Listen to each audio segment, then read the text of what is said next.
sur l'attractivité pour les chercheurs avec Pascal Boyer et Olivier Rento qui me rejoignent dans le cadre du programme à venir Lyon-Saint-Étienne. Donc Pascal Boyer qui est du laboratoire dynamique du langage et qui vient de Washington University à Saint-Louis, et Olivier Rento qui était à l'ETH Zurich, on y reviendra, et qui travaille à l'Institut des cellules souches et du cerveau, qui est, en gros, pour résumer, sur les neurosciences.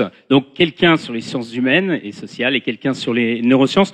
Pascal Boyer, l'attractivité, bon, Lyon, le pôle lyonnais, on l'a rappelé, en nombre d'étudiants, en part de publications scientifiques, etc., est un poids lourd. Alors, il y a toujours des débats sur la place. En tout cas, en nombre d'étudiants dans les communautés d'université, c'est clairement le deuxième après Bretagne, Pays de Loire, qui s'associe, ça fait sourire Khaled Bouabdallah, mais évidemment c'est un gros poids lourd, et c'est un poids lourd évidemment s'il y a beaucoup d'étudiants, il y a beaucoup d'enseignants-chercheurs, beaucoup de recherche.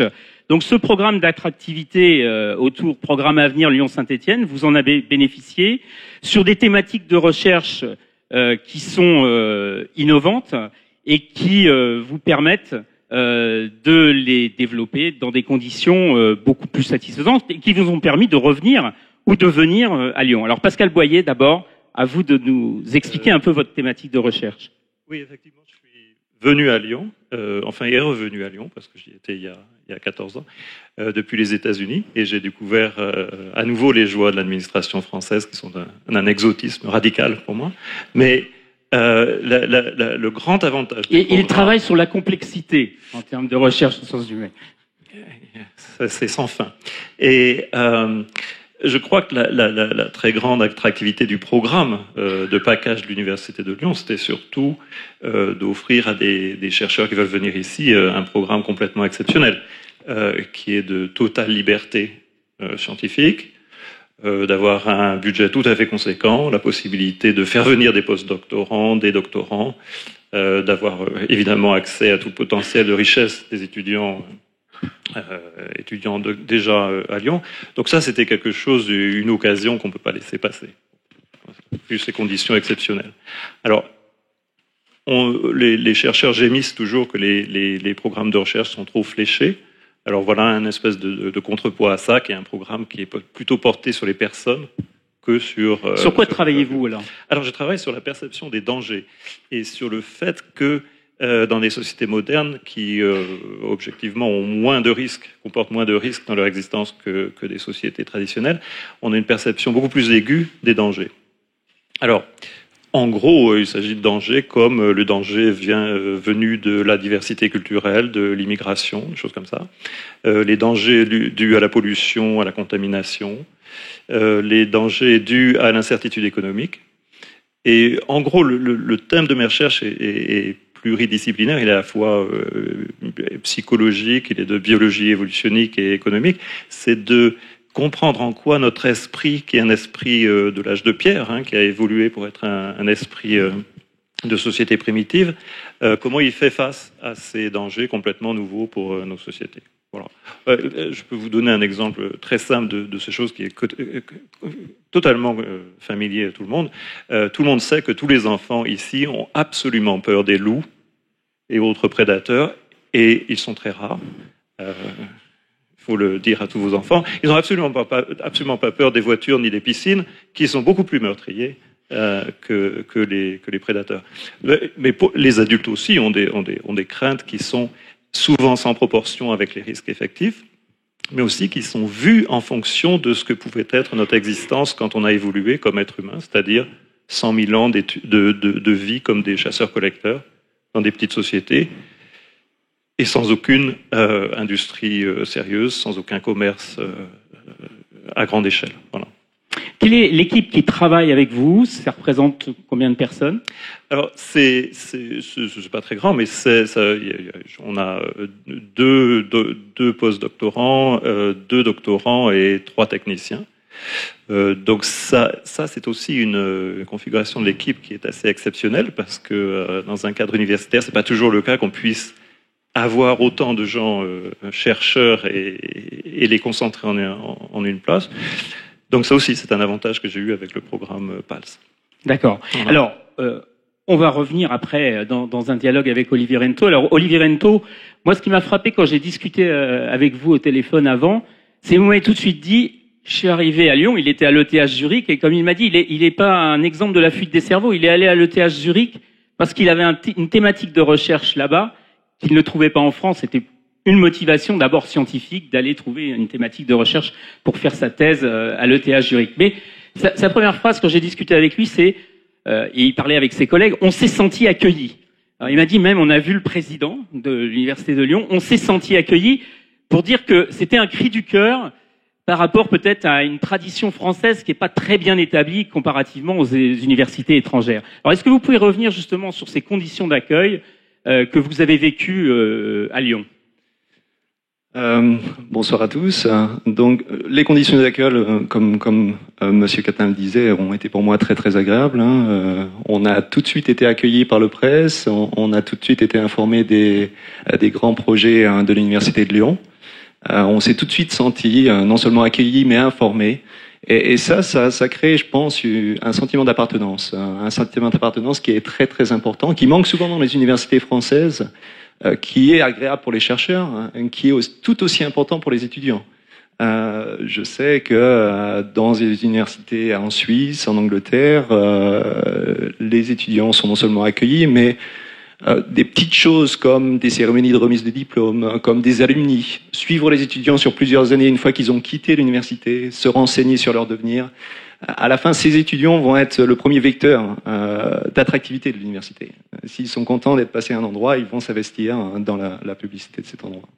D'accord. Alors il y a deux dispositifs dont vous faites l'éloge, c'est le dispositif Ulysse et Euraccess. Vous êtes revenu là-dessus. Oui, bien sûr. Oui.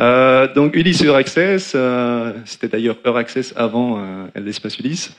Ce sont des projets, des très bonnes idées, je pense, de l'université, donc des projets qui permettent aux chercheurs étrangers qui les aident dans leur démarche, lors du retour en France dans mon cas, lors de l'arrivée en France pour des chercheurs étrangers. Comme le disait Pascal, les démarches administratives sont nombreuses, sont compliquées. J'ai la chance de parler français. Je pense que c'est pas la chance de tous les chercheurs étrangers qui arrivent ici à Lyon. On s'y perd et avoir une aide est particulièrement aide énormément. Non seulement ces services offrent cette aide, mais aussi vont organiser des soirées conviviales où les chercheurs juste arrivés à Lyon vont pouvoir se retrouver, vont pouvoir échanger, vont pouvoir créer des liens, vont pouvoir commencer à collaborer. Tout ça, je pense, vraiment sont des bonnes idées. Moi, je sais que Madame Fayard, Madame Dalagnol m'ont énormément aidé à m'intégrer à l'université. J'ai eu récemment des étudiants, des post-doctorants qui arrivaient de l'étranger, qui ont réussi à faire les démarches miraculeusement, toutes les démarches administratives, y compris trouver un logement en moins d'une semaine. C'est un gros plus. Ces personnes étaient la semaine suivante dans le laboratoire complètement opérationnel. Se sont sentis à nouveau, je pense, accueillis à l'université de Lyon, ont une très bonne image de l'université. Vous voulez dire que la recherche de haut niveau, tout compte fait, ça se joue aussi sur ces petits détails, c'est-à-dire... Oui, évidemment que ça se joue sur ces petits détails qui sont pas des petits détails, qui sont... Dans une carrière scientifique classique, on va devoir partir à l'étranger à un moment ou à un autre. Pour moi, c'est arrivé très tôt, c'est arrivé au moment de la thèse, du fait de mon intérêt pour certains sujets qui étaient sous-représentés en France. Mais ce déménagement à l'étranger est inévitable et même bénéfique. Et le retour en France peut se passer au moment du postdoc, peut se passer tôt dans la carrière. Généralement, c'est pas très compliqué, on est seul. Peut se passer aussi de façon plus tardive, et là, les choses se compliquent. Contrairement à l'image populaire, le scientifique n'est pas uniquement dans son laboratoire, il lui arrive de sortir, il fonde une famille, même parfois. Et bien, tout ça complique les choses au moment du retour, avec une épouse qui travaille, avec des enfants qui sont déjà scolarisés. Et là aussi, Euraccess a été d'une énorme aide. Ça veut dire que l'attractivité de Lyon, c'est pour vous, c'est ensemble. C'est-à-dire c'est à la fois les moyens financiers, une liberté de recherche et du soutien, ce qu'on appelle le soutien, qui est souvent le point faible du système français quand on le compare au système international. Il y avait une autre question qu'il fallait poser, c'est qu'on est à Lyon, le sénateur maire de Lyon est ici. Bon, Lyon métropole, il y a Saint-Étienne, une région très attractive. Le côté central de Lyon, vous étiez à Zurich, vous étiez aux États-Unis, il n'y a pas de vol direct d'où vous étiez avec Lyon, mais quand même, Lyon représente une force scientifique importante. Comment vivez-vous ces échanges, hein, parce qu'il y a les échanges avec vos disciplines et puis il y a les échanges avec les autres disciplines. Vous disiez, il y a d'autres choses que simplement des sciences humaines. Il y a de la biologie. Je crois qu'on a évoqué les écoles de design aussi pour les neurosciences. Ça paraît très étrange comme ça, mais c'est donc l'interaction avec les autres chercheurs, les autres étudiants. C'est aussi un privilège de revenir ou de venir dans le cadre de l'Université de Lyon, c'est-à-dire où on a tout de suite accès à toutes sortes d'écoles. Moi, j'ai rencontré des gens des écoles de business, des ingénieurs, des gens comme ça, qui, même dans d'autres universités à l'étranger, il serait très difficile de les rencontrer parce qu'on serait dans son silo universitaire. Donc ça, c'est un très grand avantage. Je veux dire aussi, on a des privilèges fantastiques étant aidés par l'Université de Lyon à tous les niveaux et en termes de budget, on a même joui, le président de l'Université de Lyon m'a assuré que nous pourrions jouir d'une osmose bidirectionnelle totale. Et je dois dire que ça, c'est un privilège. Une osmose bidirectionnelle totale.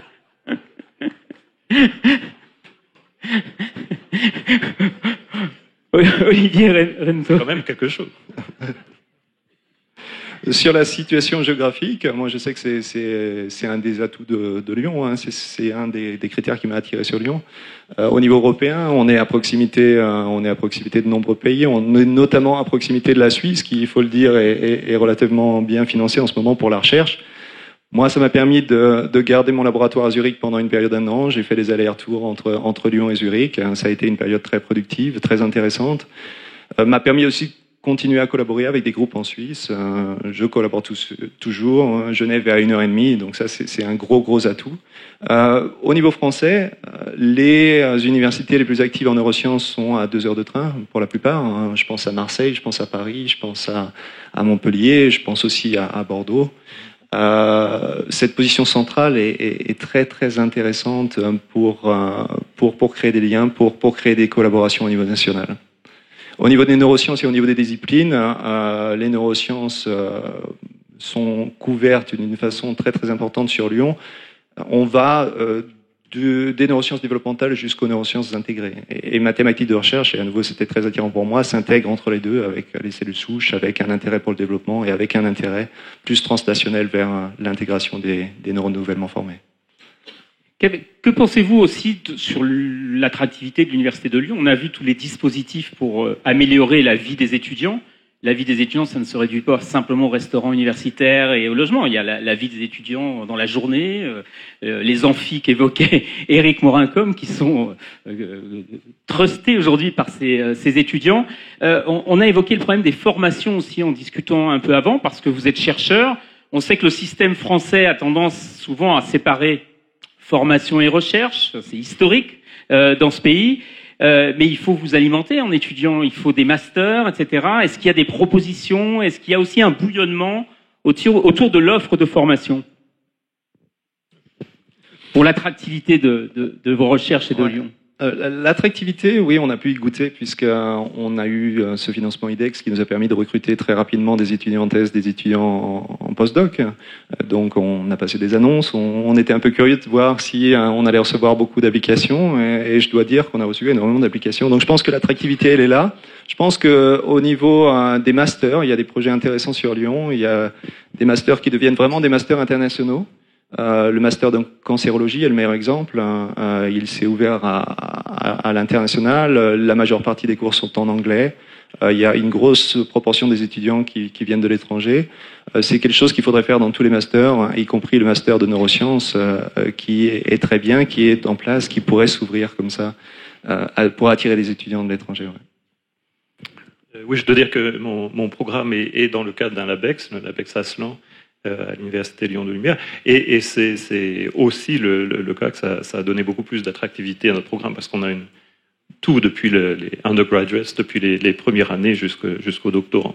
Votre question semblait laisser à penser que les étudiants, pour nous, sont de la chair à canon pour notre opération, mais c'est pas seulement ça, ce sont aussi des personnes. Et c'est bien agréable d'en avoir très doués. C'est agréable d'avoir des étudiants, mais c'est important de le dire, de le répéter, de cultiver ça. Sur ça, dans les pistes, tout compte fait, vous expérimentez un système un peu innovant, hein, liberté totale, pas mal de soutien. Comment voyez-vous la suite? Pourvu que ça dure. Voilà, pourvu que ça dure, c'était le message. Olivier Rento. Non, juste si on en est à faire des propositions pour l'avenir, peut-être pour améliorer cet excellent outil qui est déjà le grand IDEX. La somme est confortable, ça c'est sûr, permet vraiment de commencer à mettre en place un laboratoire dans les meilleures conditions, permet de faire une recherche efficace, permet de s'intégrer vraiment très rapidement. La durée du grant, qui est une durée de 3 ans, et pourrait évoluer pour avoir une durée peut-être un peu plus longue, un peu plus flexible. 3 ans, c'est très court pour une bonne raison. Les étudiants en thèse font généralement une thèse en 3 ans. Donc 3 ans, ça veut dire que on doit sélectionner les étudiants avant même d'être en place à Lyon. C'est quelque chose qui est assez difficile à faire. Et puis ensuite, il y a toujours un temps de latence qui est dû à la mise en place du laboratoire et qui va ralentir l'étudiant nouvellement arrivé dans ses recherches. Donc on a une responsabilité aussi à ce niveau-là. La durée pourrait être un peu prolongée, sinon je pense que l'outil est absolument unique en France. Une dernière question, est-ce que vous voyez une amélioration dans le décloisonnement entre chercheurs, c'est-à-dire le fait de se rencontrer, d'échanger de manière informelle? On vante toujours le système américain, le système plutôt anglo-saxon sur cet aspect-là. Je ne sais pas si c'est vrai, mais en tout cas, on en parle beaucoup. Est-ce que la convivialité, on va terminer sur cette convivialité, sur l'attractivité, c'est quelque chose qui prend? Est-ce que ou c'est réservé encore à quelques-uns? Non, moi je crois que ça prend et que c'est une des très bonnes surprises que j'ai eues en arrivant ici. Et je veux dire, entre ingénieurs, économistes, biologistes, psychologues, de pouvoir rencontrer beaucoup de gens. Et aussi, mais pas assez, je crois, du côté de l'industrie et de la recherche industrielle. Moi, je pense qu'un très bon exemple est le congrès qui va avoir lieu demain, qui est le premier congrès de ce type, visiblement, sur Lyon, où des personnes de différentes disciplines vont pouvoir se rencontrer, vont pouvoir partager. Des LabEx, des laboratoires d'excellence. Ouais. Et je pense que la journée va être très très intéressante. Effectivement, la communication, c'est le nerf de la guerre. Il faut que les gens discutent. Il faut que le neurobiologiste discute avec l'école de design. Vous avez mentionné cet exemple tout à l'heure. Pour avoir des idées, pour mettre les projets à plat, pour qu'ils prennent forme et pour aller plus loin, pour faire des choses peut-être originales. Merci beaucoup Olivier Rento et Pascal Boyer. Merci de cette présentation.